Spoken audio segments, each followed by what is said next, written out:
प्यारे बच्चों एवं प्यारे मित्रों, आज हम लोग पढ़ेंगे कौटिल्य के युद्ध दर्पण का अगला भाग, तीसरा भाग है ये। इसमें हम लोग शुरुआत करेंगे अस्त्र शस्त्र, यानी कौटिल्य ने कितने प्रकार के अस्त्र शस्त्रों का वर्णन किया है अपने अर्थशास्त्र में, या यूँ कह सकते हैं मौर्य काल में कितने प्रकार के अस्त्र शस्त्र हुआ करते थे। चलिए शुरुआत करते हैं। अस्त्र शस्त्र में आक्रामक दो प्रकार के हथियार होते थे, आक्रामक और सुरक्षात्मक।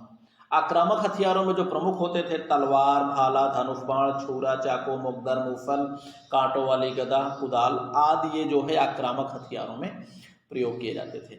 कौटिल्य ने 4 प्रकार के धनुष, 3 प्रकार के तीरों का उल्लेख किया है।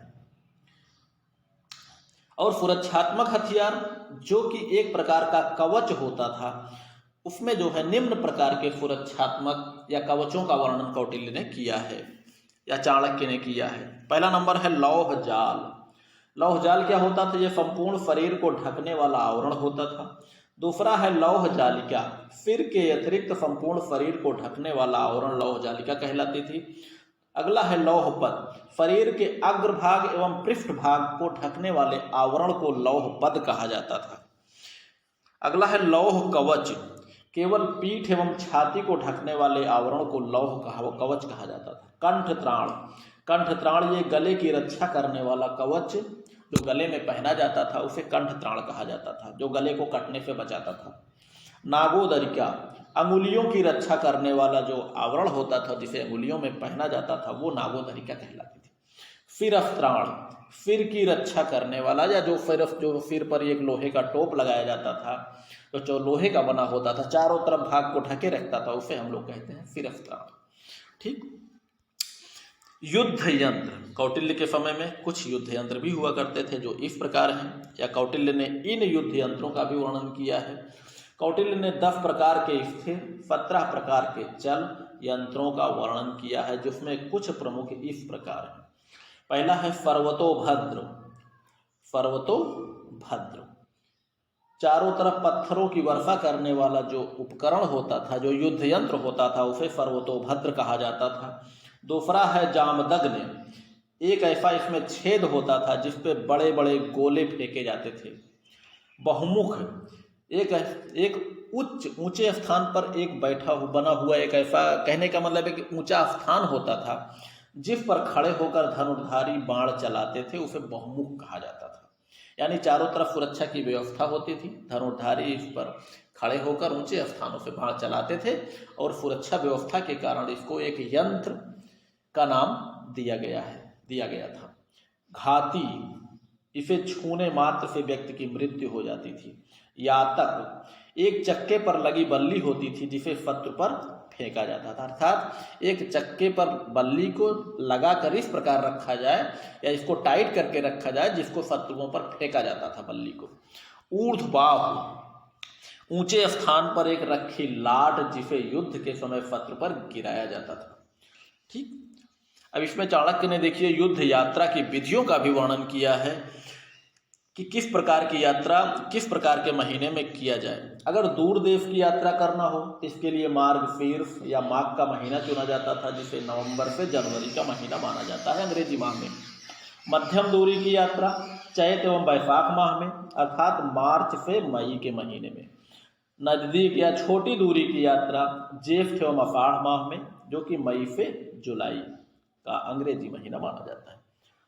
इसमें आप देख सकते हैं यात्रा प्रारंभ करने के पूर्व लग्न, मुहूर्त, नक्षत्र आदि का विशेष ध्यान रखा जाता था, अर्थात शुभ कार्य जैसे माना जाता है जो शुभ मुहूर्त निकलवाने के बाद ही यात्रा प्रारंभ की जाती थी।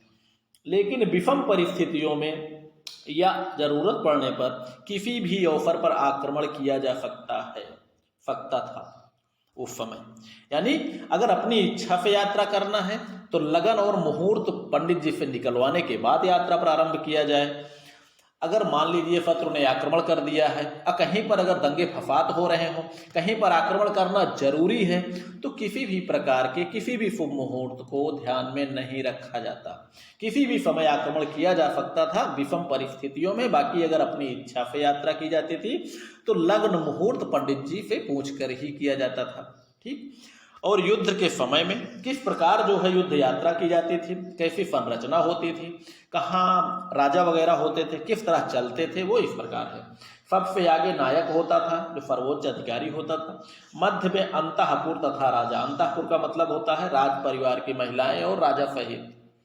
दोनों बाजुओं पर घुड़सवार सेना, पीछे क्रमशः प्रमुख सेना के चारों सेनापति एवं सबसे पीछे हाथियों को रखा जाता था। अब युद्ध के मैदान में हाथियों को आगे खड़ा किया जाता था, जो कि कभी कभी गलतीवश कुचलते थे, लेकिन यहाँ पर हाथियों को पीछे रखा जाता था। एक अच्छी सेना की जो गति होती थी, एक दिन में 2 योजन, एक योजन में 4 कोस और एक कोस में 3 किलोमीटर। ठीक, एक दिन में 2 योजन या 8 कोस या 24 किलोमीटर ये सेनाओं की अच्छी गति मानी जाती थी। यानी सेनाएं जब तेज चलती थी तब। ठीक, 24 किलोमीटर बहुत होता है मित्रों। अकेले आप चलने के लिए बहुत दूर चल सकते हैं, लेकिन सेनाओं की गति, क्योंकि सेनाओं में सभी होते थे, इसलिए अच्छी गति उस समय जो मानी जाती थी वो 24 किलोमीटर होती थी। ठीक, व्यूह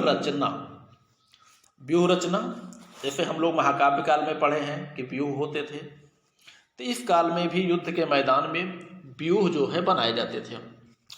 व्यूह होता क्या था, पहले इसके बारे में हम देख लेते हैं। किसी व्यक्ति को मारने या फांसने या पकड़ने या युद्ध में विजय प्राप्त करने के लिए सैनिकों का बिछाया गया जाल वो व्यूह कहलाता था। ठीक, कौटिल्य ने युद्ध हेतु व्यूह रचना को अधिक लाभप्रद बताया है और इसके लिए इन्होंने प्रमुख व्यूहों का वर्णन किया है। पहला नंबर है दंड व्यूह। सैनिकों को एक दंड के समान पंक्तिबद्ध होकर खड़ा कर देना ही दंड व्यूह कहलाता था। भोग व्यूह, सांप की आकृति में अर्थात सर्पाकार आकृति में सैनिकों को खड़ा करना भोग व्यूह कहलाता था। मंडल व्यूह, मंडलाकार या गोलाकार आकृति में सैनिकों को खड़ा करके युद्ध करना, ये मंडल व्यूह कहलाता था। असंगत व्यूह, जिसमें कोई संगति ना हो, अर्थात छोटी छोटी टुकड़ियों में सैनिकों को बांट कर युद्ध करना, ये असंगत व्यूह कहलाता था। ठीक, युद्ध कला उसमें किस प्रकार होती थी आप देख सकते हैं। युद्ध कला यानी कौटिल्य ने किस प्रकार की युद्ध कलाओं का वर्णन किया है। वैसे देखा जाए तो धर्म युद्ध की अपेक्षा कौटिल्य के काल में कूट युद्ध का अधिक महत्व होता था। अर्थात सम्मुख आक्रमण में विजय की अगर संभावना ना हो तो पृष्ठभाग से भी आक्रमण करके विजय प्राप्त करना चाहिए। यानी केवल विजय महत्वपूर्ण होता था, बाकी नियम धर्म सब जो है विजय के बाद कोई मतलब नहीं रह जाता। ठीक, तो धर्म युद्ध की अपेक्षा कौटिल्य ने कूट युद्ध को अधिक महत्व दिया था। सामने से आक्रमण में अगर विजय की संभावना ना हो तो पृष्ठभाग से आक्रमण किया जाए। शत्रु पर आक्रमण हेतु सबसे दुर्बल अंग का चुनाव किया जाए, अर्थात आक्रमण का शुरुआत जो है दुर्बल अंग से ही किया जाना चाहिए। रात्रि में शत्रु दर में लूटमार, मारकाट आदि के द्वारा शत्रु को सोने न दिया जाए। सोते हुए शत्रुओं पर हाथियों से प्रहार किया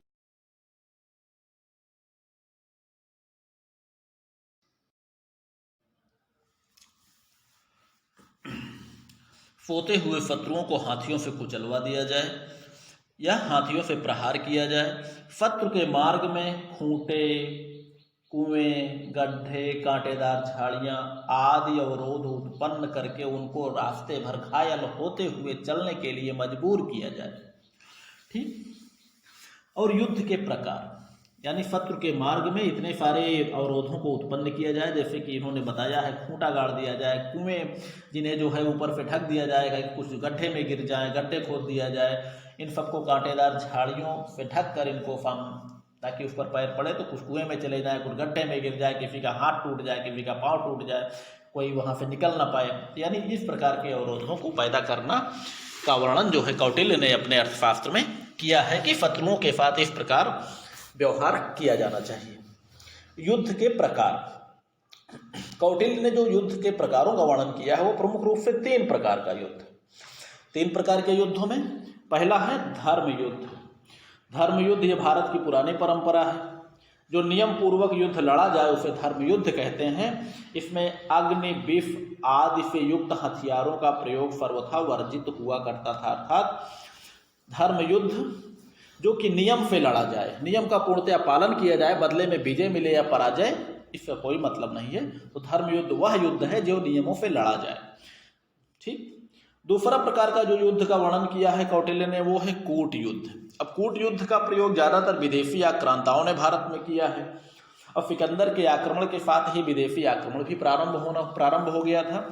तो इस प्रकार में कौटिल्य ने कूट युद्धों को प्रमुख वरीयता दी है। ठीक। भारत पर विदेशी आक्रांताओं ने अधिकाधिक प्रयोग किया है कूट युद्धों का, जिसमें छल, बल, कपट, धोखाधड़ी आदि सभी नैतिक एवं अनैतिक नियमों का प्रयोग होता है, जिसका उद्देश्य ये होता है केवल विजय प्राप्त करना, किसी भी कीमत पर विजय प्राप्त करना। शक्तिशाली शत्रु से युद्ध करने में कूट युद्ध ही विजय दिला सकती है, ऐसा कौटिल्य का मानना था।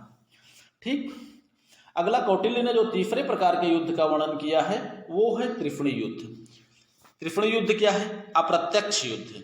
ठीक है, अप्रत्यक्ष युद्ध अर्थात सामने से ना लड़ा जाने वाला युद्ध। इसे जैविक और रासायनिक युद्ध भी कह सकते हैं। उस समय कौटिल्य ने कई प्रकार से जहरीली गैसों का भी प्रयोग कर देता था। ठीक। शत्रु के जल स्रोतों में जहर मिलाना ये भी त्रिफणी युद्ध के अंतर्गत जाता, जल स्रोतों के अंतर्गत ही आता था। शत्रु के राजा को विष देकर मार देना अर्थात युद्ध की नौबत ही नहीं आए।